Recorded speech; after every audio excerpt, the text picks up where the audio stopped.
Welcome back to Outdoors Type, and we're here in Port Augusta to find out more about the hard-working railway line that was once at the crossroads of Australia and the world-class heritage railway that operates along it today. We're exploring the 64-kilometre line through the Pichi Richi Pass from Port Augusta to Quorn, and this time not only do we get to ride one of the trains, we get to ride two of the trains. So let's dig a little deeper and fly a little higher and go exploring the Pichi Richi Railway line. The narrow gauge line from Port Augusta to Quorn through the Pichi Richi Pass opened in 1879. Meanwhile, the broad gauge line moved north from Adelaide to Burra and was extended to Tarawi in 1880 and continued to Peterborough in 1881 as narrow gauge.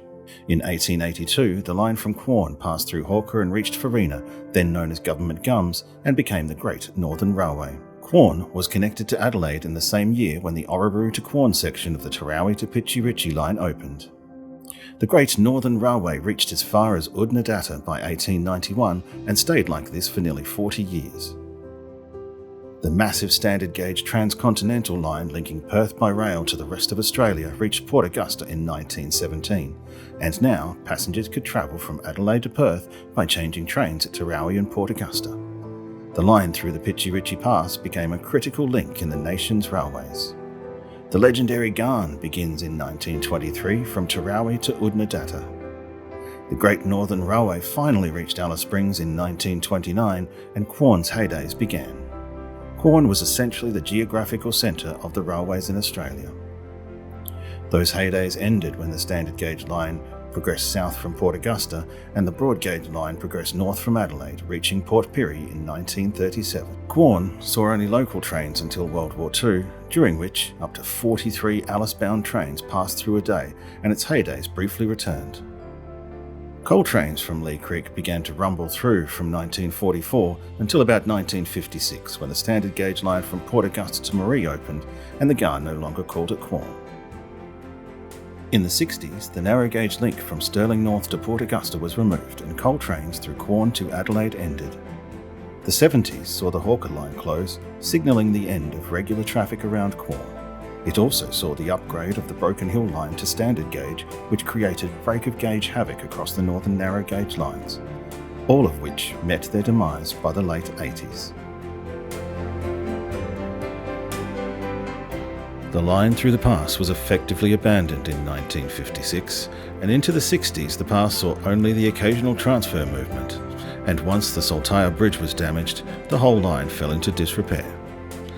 In 1973, a movement was raised to save the line, and by 1974 the Pichi Richi Preservation Society commenced operations to summit. In 1975 they'd made it to Pichi Richi, and by 1978 the line had been rehabilitated to Woolshed Flat. In 1999 the line opened to Saltia and Stirling North, and by 2001 the narrow gauge line had finally been reinstated from Stirling North to Port Augusta. And that's how it remains today.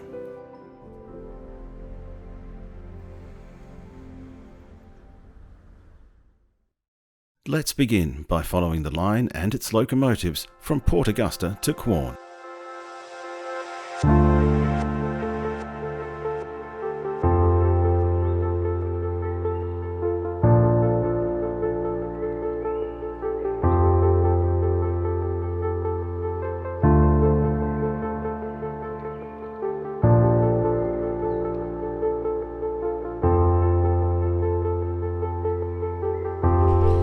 This is the old Port Augusta railway station, closed when the new one was opened up. When the railway came through from Adelaide, the new station was built on a different alignment, so the station was moved. It was an arts and crafts centre. It's now closed. That arts and crafts centre is upgraded and has moved into the new railway station.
out here at Lake Knockout, just west of Port Augusta. These lakes were once used as cooling water for the old Port Augusta power station, and apparently the smell of those lakes were quite pungent, hence the name.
Just east of Stirling North now, near the Smokers Bridge and where the Boral Quarry still remains. I have been told that there was a siding on the line here once for the old quarry.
Saltia was once home to around 200 people. It used to have an inn and a bunch of other buildings.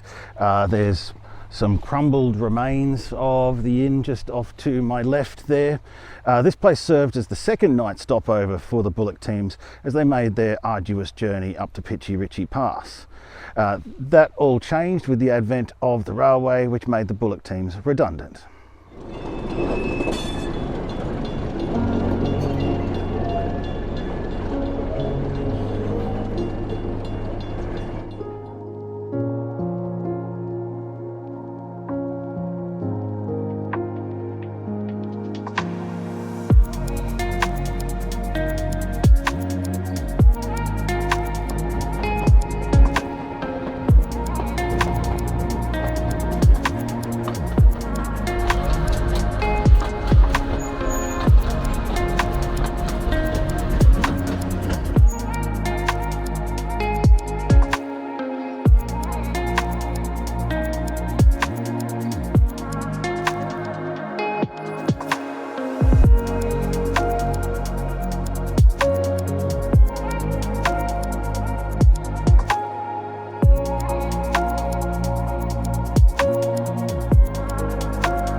Welcome to Woolshed Flat, and that's the Pichi Richi Explorer behind me as it prepares to head back to Quorn. Stick around because there's a lot more to come.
We're here at the location of Pichi Richi, over 1100 feet above sea level now. What a climb. This location used to have a small village here too. There's a couple of mounds of stone and rubble to indicate where some of the old stone buildings used to be.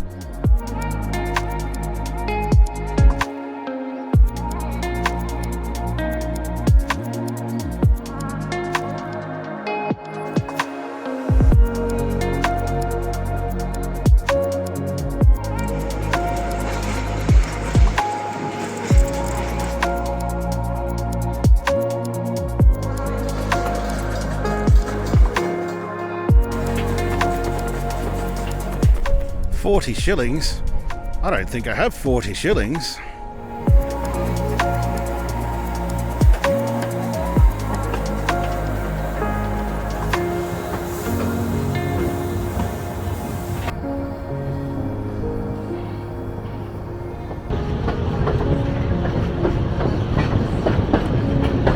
We're here at the dog crossing.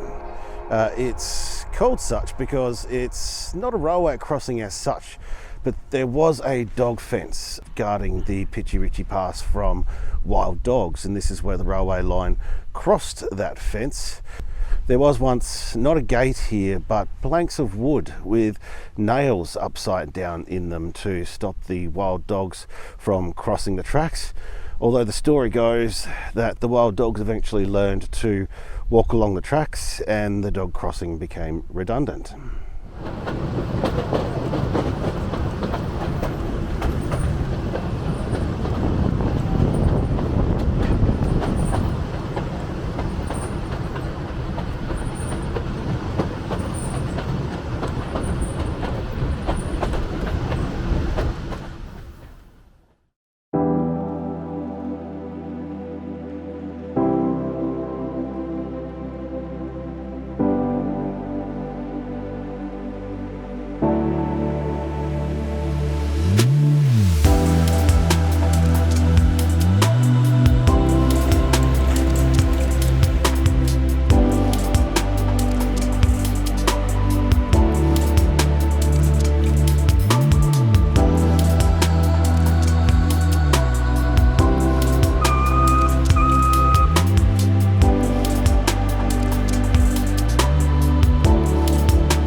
We're here in Quorn station yard, right by the old silos. Quorn was declared a town in 1878. The original building was an old tin and weatherboard building in the space in front of the unique Dutch gabled station, which was built in 1916.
There are heaps of bits and pieces of old railway line here around the railway yards at Quorn.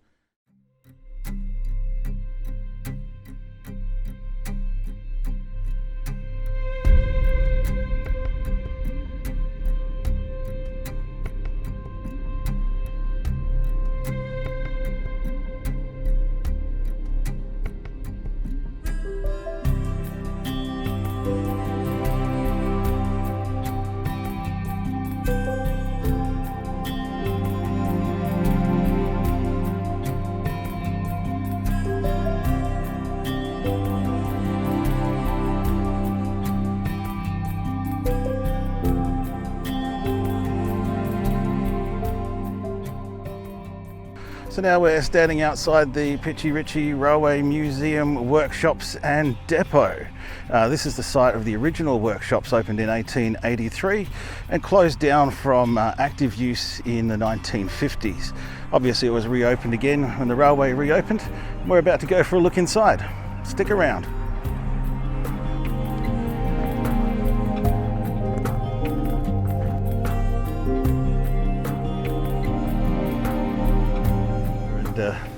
We're looking at the engine that led the train down to Woolshed Flat today. And just from here you can still feel the heat coming off the boiler. It's not a strong heat, but a nice warm heat. They're going to fire this up again tonight for tomorrow's train.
Well, there we go. We've just had a tour of the Pichi Richi Railway Museum workshops.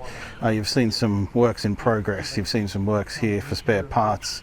You've seen some operating engines, one of which is ready to go tomorrow. Hope you enjoyed that little trip. Let's continue on.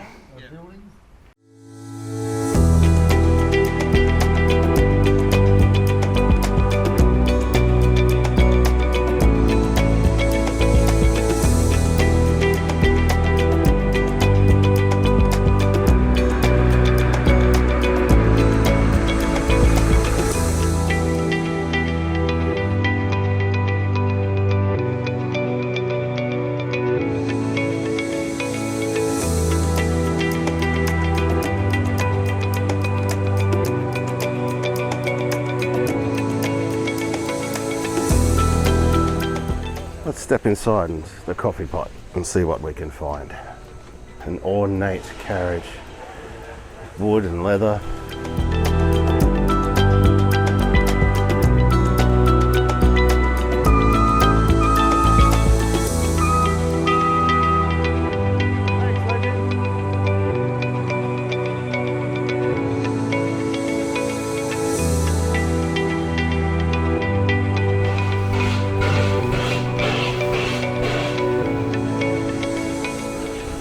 This is the newest carriage in the Pichi Richi fleet. It was only returned to service yesterday, in which it was used to carry the dignitaries and even the Governor of South Australia as part of the 50th anniversary celebrations. It was all French polished by hand and restored over many years to the state that it is in today. What a fantastic example of the historic South Australian railways. There you have it, folks. The Pichi Richi Railway through the Pichi Richi Pass. You know, this story just gets more interesting the more you research it.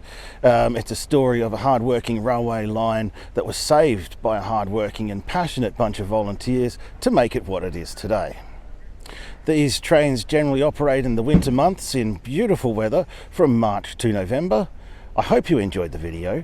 If you did, give me a thumbs up and subscribe, and I'll see you next time. Catch you then.